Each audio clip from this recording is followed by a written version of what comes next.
ازيكم حبايبي عاملين ايه؟ النهارده هنعمل البسكوت اللي هو الفينجر او البسكوت اللي مغطى شوكولاته.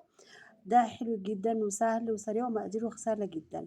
معانا على المقادير كوبايتين دقيق، رشه ملح، ربع كوبايه زبده على زيت، ربع كوبايه سكر، بيضه، ربع كوبايه حليب، بيكنج باودر، معلقه لبن بودره ولو مش موجود مفيش مشكله، ومعلقه نشا.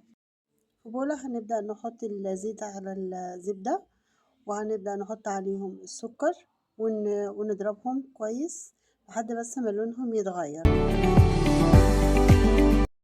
بعد ما السكر والزبدة ضربناهم كويس ولونهم متغير، هنبدأ نضيف عليهم البيضة. بعد ما ضربنا البيضة شوية اختلطت بيهم، حطينا اللبن وبرضه هنضرب برضه شوية كمان.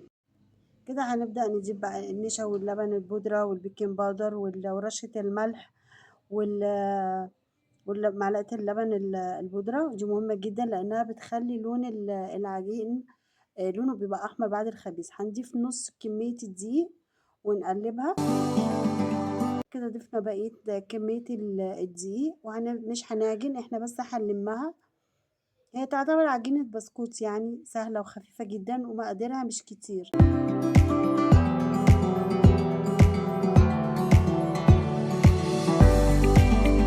بعد ما العجينة وصلت معانا بالشكل ده، معانا قمع يكون مدور كده مفيهوش اي زجزاج او اي شكل، عشان نبدأ نعمل خط طويل بس.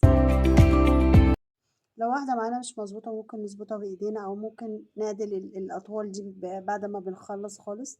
بقى معانا بالشكل ده الصينية، هندخلها على فرن لدرجة حرارة 180.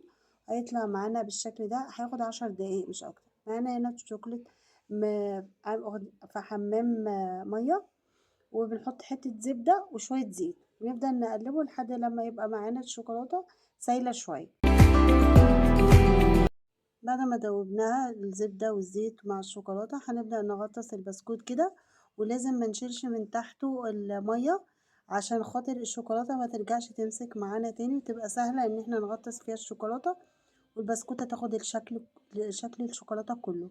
نبدأ نحطه على ورق زبدة.